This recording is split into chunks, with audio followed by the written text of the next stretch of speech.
جس علم کا ذکر کیا ہے وہ ہے علم التذکیر بایام اللہ۔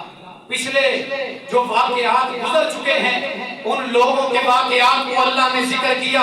جناب شعیب علیہ السلام کی قوم اور اس کا جرم بیان کر کے اس کی سزا بھی آگے بیان کی ہے تاکہ لوگ اس سزا سے بچیں، تاکہ لوگ کم تولنے سے بچیں۔ جناب صالح علیہ السلام کی قوم کا تذکرہ کر کے ان کا آگے جرم بیان کر کے ان کی سزا کا تذکرہ کیا ہے تاکہ آج کے معاشرے کے لوگ اس جرم سے بچیں، اس کا ارتکاب کرنے سے بچیں، اس فعل سے بچیں۔ اور جناب نوح علیہ السلام کی قوم کا جرم ذکر کر کے آگے ان کے غرق ہونے کا تذکرہ بھی موجود ہے تاکہ آج کی امت، آج کے لوگ وقت کے پیغمبر کی نافرمانی نہ کریں تاکہ وہ یہ امت اس عذاب سے بچ سکے۔ اللہ رب العالمین نے اس علم کو بھی نبی علیہ السلام کے قلب اطہر پہ نازل کیا۔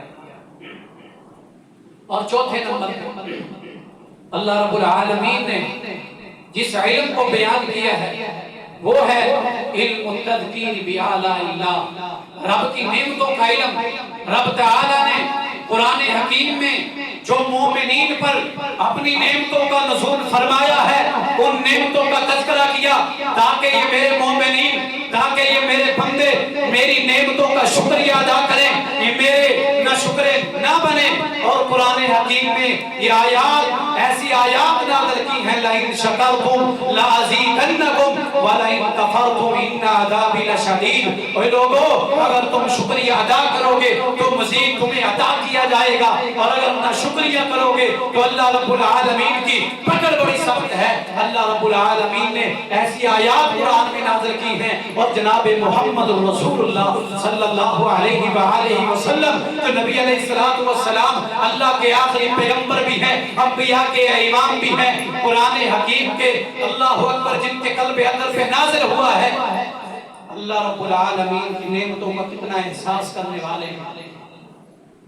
نبی علیہ السلام ایک دن مسجد نبوی سے نکلتے ہیں، نبی علیہ السلام کو بھوک لگی ہے، آپ مسجد سے باہر نکلے، سیدنا ابو بکر سے ملاقات ہوتی ہے، ان کو ساتھ لیا، تھوڑا آگے گئے سیدنا عمر سے ملاقات ہوئی، نبی علیہ السلام ان کو لے کر کے ایک انصاری کے باغ میں پہنچتے ہیں۔ انصاری نے دیکھا اور سمجھ گیا نبی علیہ السلام کو بھوک لگی ہے، وہ تھوڑا اور کھجوروں کا ایک گوشہ توڑ کے نبی علیہ السلام کی خدمت میں لا کے پیش کرتا ہے، اور اس باغ کے اندر پانی کا کنواں موجود تھا، اس کنویں سے جا کر کے پانی بھر کے نبی علیہ السلام کے سامنے لا کر کے پیش کرتا ہے، اور بکری کا بچہ کھڑا تھا اس کو ذبح کر کے شوربے والا سالن بنا کر کے جناب محمد رسول اللہ صلی اللہ علیہ وسلم کی خدمت میں پیش کرتا ہے۔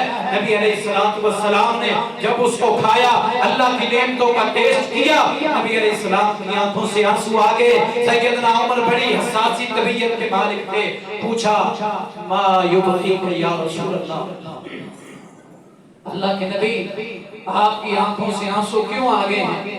نبی علیہ السلام نے جواب دیا، عمر مجھے قرآن حکیم کی ایک آیت یاد آ گئی ہے، ثم لتسألن یومئذ عن النعیم، کل قیامت کے دن اللہ رب العالمین ان نعمتوں کے بارے میں ضرور بضرور سوال کریں گے۔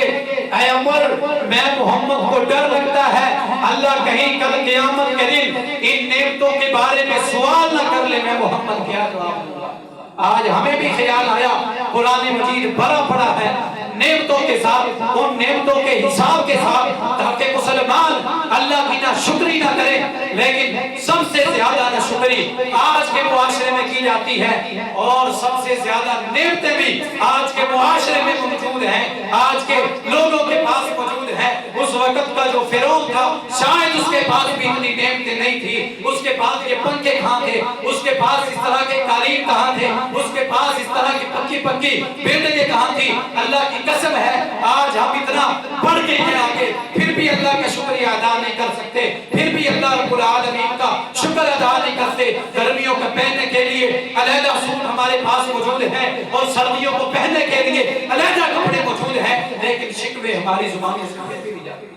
اللہ نے قرآن حکیم میں ایک مکمل علم رکھا ہے، علم التذکیر بآلاء اللہ، تاکہ ان بندوں کو اپنی نعمتوں کی یاد دہانی کی جائے تاکہ یہ ناشکری کی طرف نہ جائیں۔ اور آخری علم اور آخری بات، اللہ رب العالمین نے جو قرآن حکیم کے اندر 5واں علم بیان کیا ہے، فرمایا علم التذکیر بالموت وما بعدہ۔ اللہ رب العالمین نے قرآن حکیم میں کے اندر بے شمار جگہ کے اوپر اس علم کا تذکرہ کیا ہے کہ موت سے پہلے کیا ہونے والا ہے، موت کے بعد کیا ہونے والا ہے، اور اس موت کے بعد جب کل قیامت کے دن اٹھنا ہے تو اس اٹھنے کے بعد کیا ہونے والا ہے۔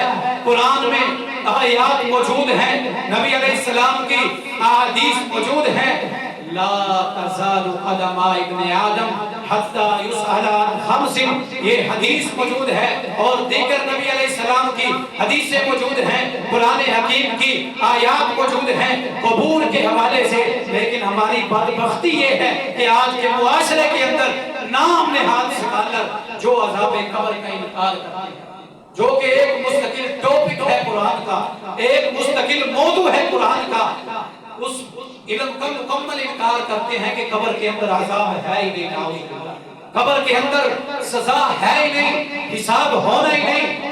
اللہ کی قسم ہے، نبی علیہ السلام کی احادیث موجود ہیں، قرآن کی آیات موجود ہیں، جن سے پتہ چلتا ہے کہ اللہ رب العالمین نے موت کے بعد اٹھانا ہے، فرشتوں نے آ کر کے حساب لینا ہے، ان کے سامنے جواب دینا ہوگا۔ اگر جواب نہ دیا پھر ہمارے ساتھ کیا ہوگا، اگر جواب دے دیا پھر اللہ رب العالمین کی نعمتوں کا نزول کس طرح ہوگا۔ یہ ساری باتیں اللہ رب العالمین نے اس علم التذکیر بالموت وما بعدہ کے اندر ذکر کر کے رکھ دی ہیں۔ اللہ رب العالمین سے دعا ہے، اللہ رب العالمین ہمیں قرآن حکیم کو اس طرح سمجھنے کی توفیق عطا فرمائے، اس طرح اس پر عمل کرنے کی توفیق عطا فرمائے جس طرح یہ قرآن حکیم آسمانوں سے نازل کیا گیا ہے، اور اس طرح اس کی تلاوتیں کرنے کی توفیق عطا فرمائے جس طرح جناب محمد رسول اللہ صلی اللہ علیہ وآلہ وسلم نے سکھلایا ہے۔ آج ہماری بدقسمتی ہے، ہم اور تو بہت کچھ سیکھ لیتے ہیں، اگر نہیں سیکھتے تو رب کا قرآن نہیں سیکھتے۔ دنیا کی ڈگریاں ہمارے پاس موجود ہیں، دنیا کی بڑی بڑی علم کی ڈگریاں موجود ہیں، دنیا کے علم سیکھنے کے لیے ہم کبھی در بدر، کبھی اس کے در، کبھی اس کے در، کبھی در بدر ٹھوکریں کھاتے پھرتے ہیں۔ اگر ہمارے پاس ٹائم نہیں ہے تو قرآن کا علم سیکھنے کے لیے ٹائم نہیں ہے، اگر ٹائم نہیں ہے نبی علیہ السلام کی احادیث کا علم سیکھنے کے لیے ٹائم نہیں ہے، اپنے قرآن کے ناظرہ کو اوپر سے دیکھ کر کے سیدھا کرنے کا ٹائم نہیں ہے،